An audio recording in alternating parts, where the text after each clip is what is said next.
Ouais.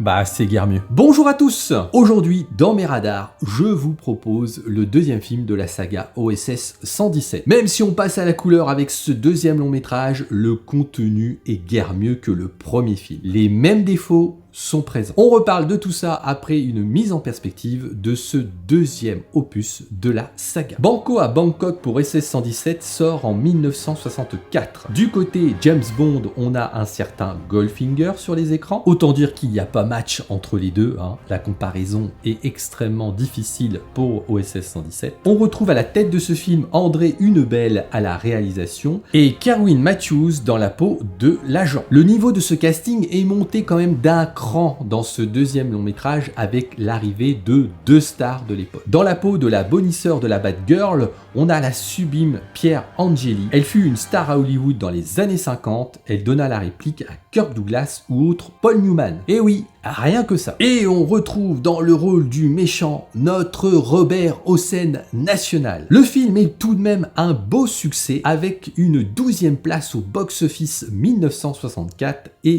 plus de 2,9 millions d'entrées. En élément de comparaison, vous pouvez le voir, Bon baiser de Russie, sorti en France en 1964, réalisa 5,6 millions d'entrées.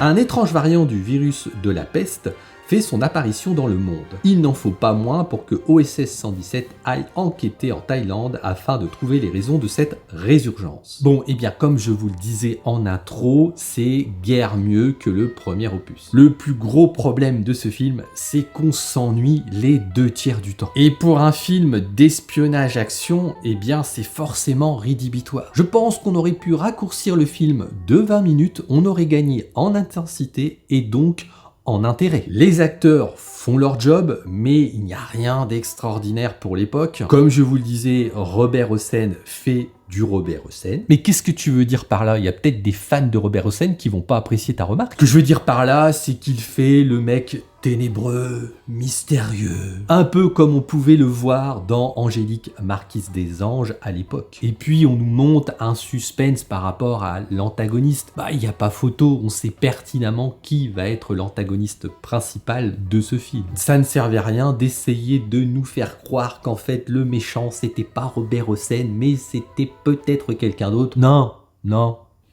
Notre cher Kerwin Matthews campe un OSS 117 bien lourdingue avec les femmes. On voit d'ailleurs parfaitement où ils ont été s'inspirer pour Jean Dujardin. Clairement, le premier et ce deuxième film sont des sources d'inspiration énormes pour la nouvelle trilogie d'OSS 117, tellement par moments c'en est risible presque. À noter, bizarrement, l'apparition de quelques gadgets par rapport au premier opus. Cela donne un côté espionnage un petit peu plus prononcé que dans le premier film, mais on a des scènes parfois beaucoup trop longues et même idiotes par moment. Pour exemple, à un moment donné dans le film, OSS 117 essaye de s'échapper. Il y a forcément des gardes armés qui sont là pour surveiller. Ce qu'on ne comprend pas, c'est qu'il en tue certains, il en tue pas d'autres. Je me suis dit, mais qu'est-ce qu'il fait? Pourquoi il fait ça? Pourquoi il désarme certains, d'autres il les tue? Je n'ai pas compris les tenants, les aboutissants de cette scène. Mis à part de dire qu'il y a quand même des énormes problèmes d'écriture. Pour résumer, si je devais mettre en avant deux gros problèmes qui m'ont gâché le plaisir, eh bien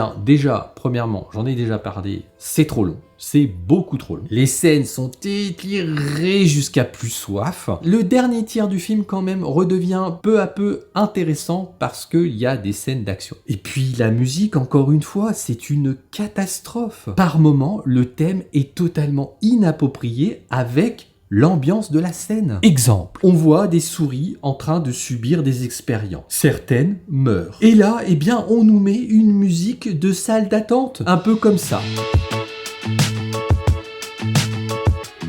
C'est absolument pas approprié à une scène qui nous montre des souris en train de mourir. Non mais franchement. Alors pour contrebalancer, je vais donner deux atouts à ce film. Le premier, c'est qu'on a de l'exotisme et quand on est fan de James Bond, eh bien on aime ça, l'exotisme. Je tiens à dire que là-dessus, ce deuxième long métrage n'a rien à envier à la saga James Bond. Bon, je dois bien avouer que par moment, on peut se demander si on n'est pas plus dans un spot publicitaire pour la Thaïlande que dans un film d'espionnage. Et ensuite, mine de rien, Le message de l'organisation criminelle dans ce film porte totalement avec ce qui se passe à notre époque. Surpopulation, un manque de conscience écologique, un virus comme arme pour faire diminuer la population en donnant le vaccin qu'à certains. C'est assez navrant de voir cette dénonciation dans un film qui date d'il y a 60 ans. C'est assez visionnaire finalement, vous ne trouvez pas? Bon, qu'on soit clair, hein, j'ai pas passé un grand moment en revisionnant ce film. Je vais donc lui donner une note de 2,75 sur 5. Bon, pour avoir déjà vu le troisième film, on va quand même aller vers du mieux, enfin. Mais en attendant la critique du prochain film, eh bien je vous propose de me rejoindre dans la critique